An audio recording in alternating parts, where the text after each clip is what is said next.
Matt Hammond and Ethan Genev. Row 4, Brody Dunn and Scott Hunter. Row 5, Stephen Rodley and Justin Hurst with Daniel Amajuri back out for the feature race. 11 cars to start us off for tonight's 40-lap Street Stock Classic. Oldfield and Herbert to lead us away. We're green.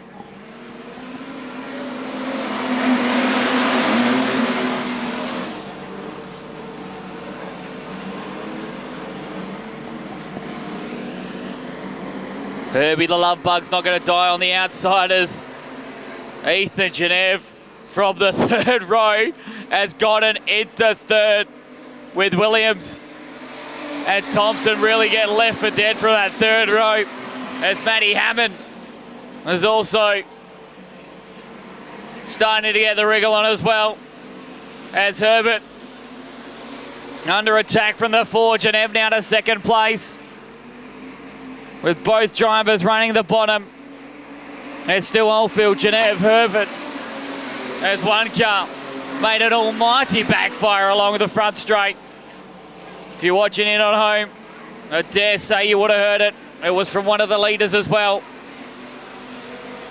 The racing from this division has been wild tonight, and that's been nice about it. So far, the opening 3 laps have been quiet, but there's still 6 of them with a shot at taking the victory in this one.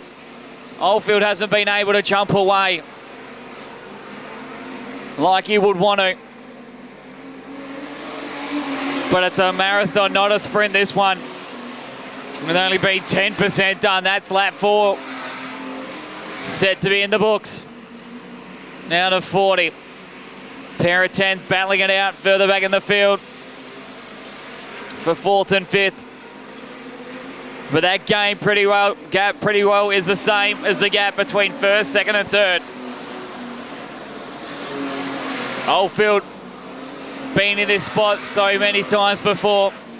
He won the coal miner 50 here just at the start of March. So he knows what he needs to do, and he bet the man who's right on his back bumper to that one. Genev finished 2nd in that event, claiming podiums in both the first 2 nights of the month of madness. But he'll love to have one up on Oldfield this time around. Oldfield is finally off the curb though, and that's what Genev needs. Usually the man doing what Oldfield's doing, chasing the dirt on top. Not tonight for car number 4, playing in it the smart way. And the smart way seems to be working in the direction of car 4 this time, or is it? Has he decided enough's enough with the bottom? It's time to try the whole hog. Has this race gone? Yes, it has in fact. 2011. This race went 14 minutes unanswered, and it's not going to happen as we've got a spin. Peter Herbert and Matt Hammond have gone around in turn number 4 as I was looking at the record books to find when we've gone non-stop in this one. We've done it 11 years ago, and we won't do it this time around. So it's Oldfield, Genev, Matty Hammond, Damon Thompson, and the 24.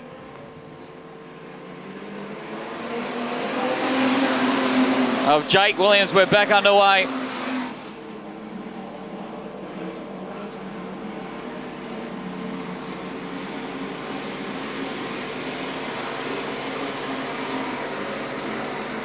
This time it's Hammond, the one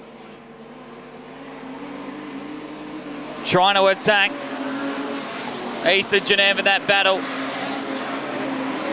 for 2nd and 3rd. Hammond has been very aggressive tonight.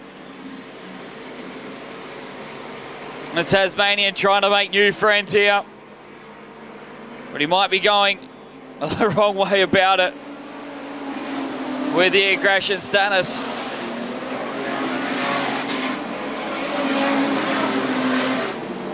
Nevertheless, though, some people don't die wondering. So we're a quarter of the way there, 10 down and 30 remaining.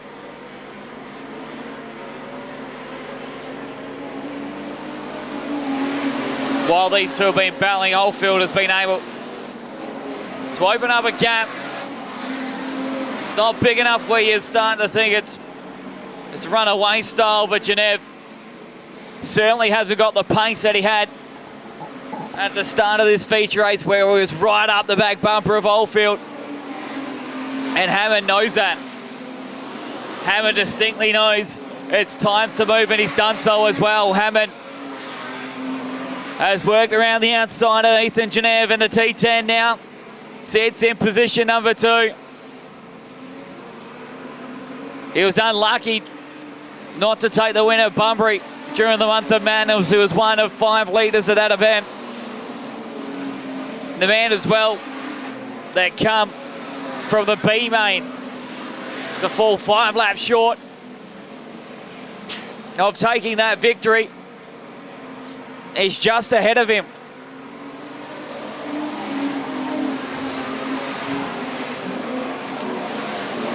There's Brodie Dunn on screen right now in his grand return of racing. So far, sitting in 6th place, just ahead of Daniel Amajuri,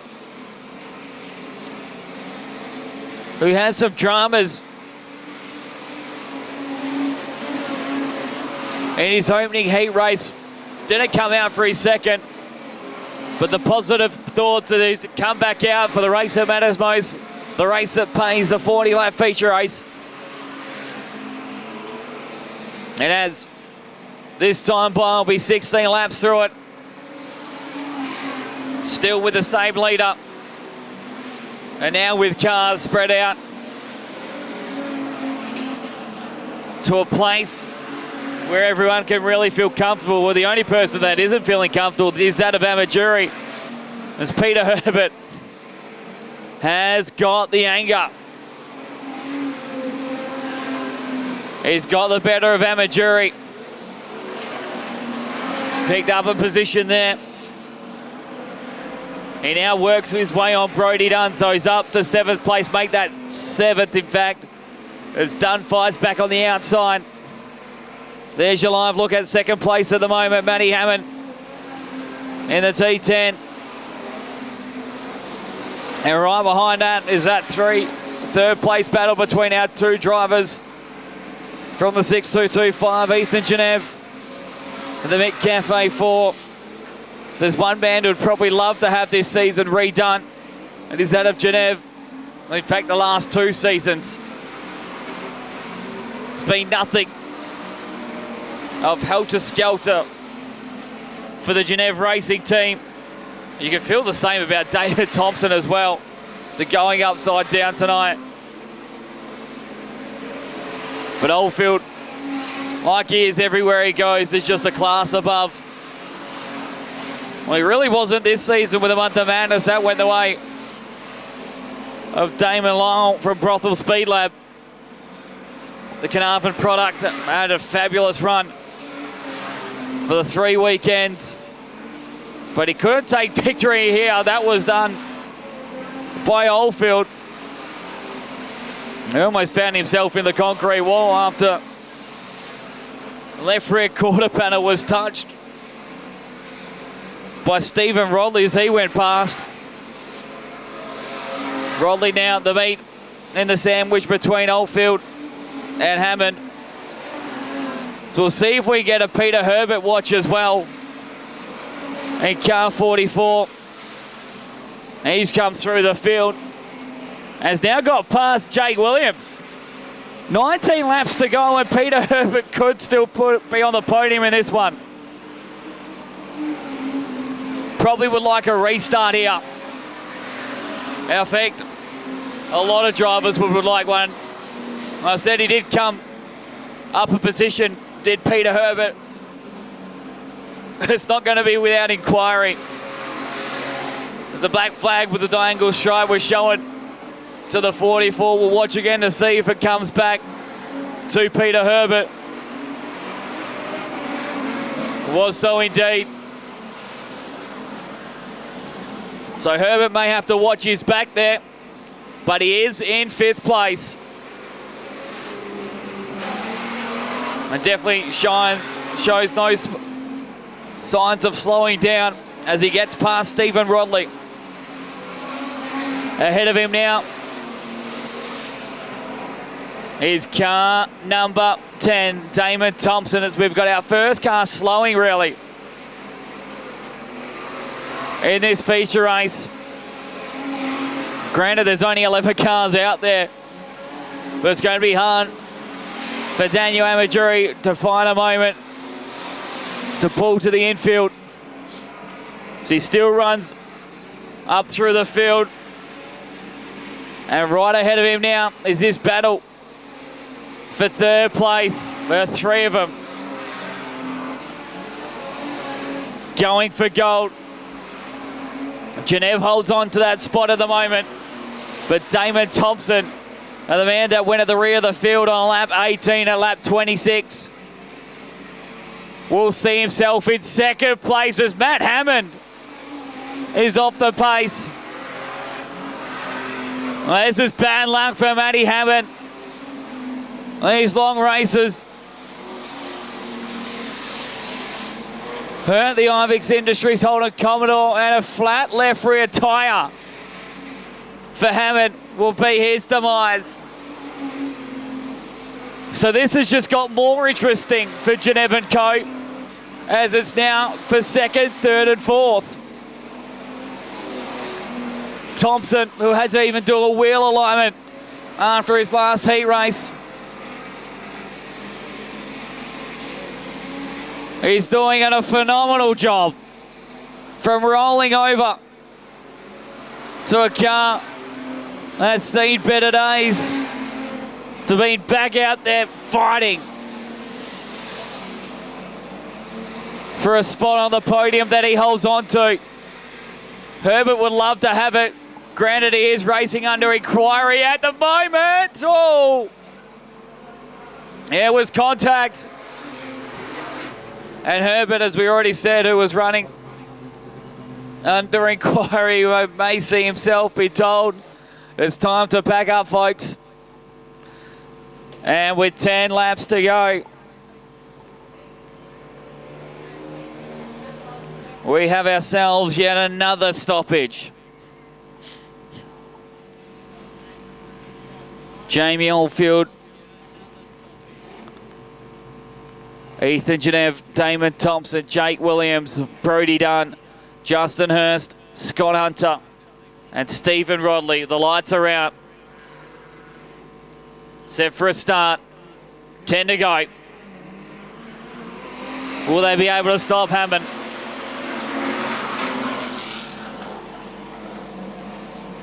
Well, Jake Williams is the first one on the tack.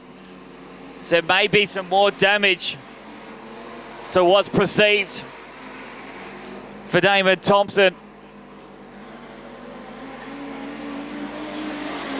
as he's falling back through the field now. Maybe a flat left rear tyre. In fact, right rear tyre is what we should call it, and it does look like indeed.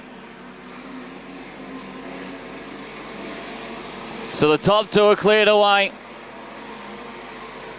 Could Brodie Dunn now put himself into 3rd place and on the podium? That'd be a good one for Genev Racing if he do that. The demise of Thompson may see the rise of Dunn. It's held by Jake Williams at the moment, though, as Oldfield and Genev are the life of the party. He'd be disappointed with not taking the Race of Champions, but at least the win in the Street Stock Classic will make up for it.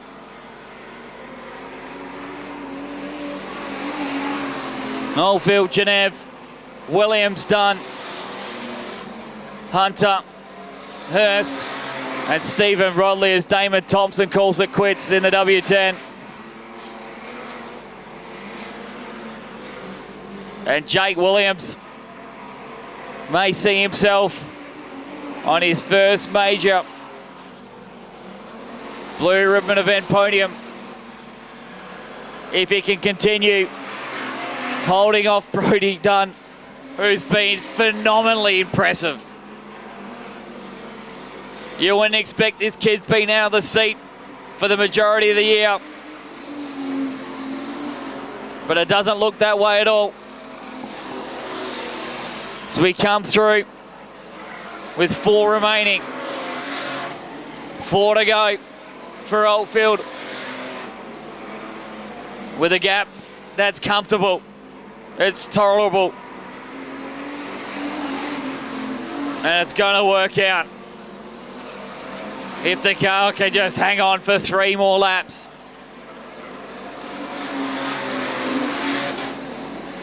The gap is enough. It's what you would call manageable. So too now for Williams on Brodie Dunn. It's where you can think to yourself, I'm going to be okay in this one. I just need to hold on. Ian Crowe has turned around. That means the white flag is set to come out for our race leader. He's won his 2 heat races so far tonight. This will make it a clean sweep again. He went through last weekend undefeated, the month of madness round here for the Coal Miner 50 undefeated. Bearing the race of champions where it didn't go all his own way. He will still leave Collie tonight, knowing in action for Street Stocks, he has gone undefeated this season. Jamie Oldfield wins the Street Stock Classic. Second is Ethan Genove from Jake Williams and Brodie Dunn. This is an epic one for 5th place. Justin Hurst will just get it ahead of Scott Hunter and Stephen Rodley. The Street Stock Classic is done.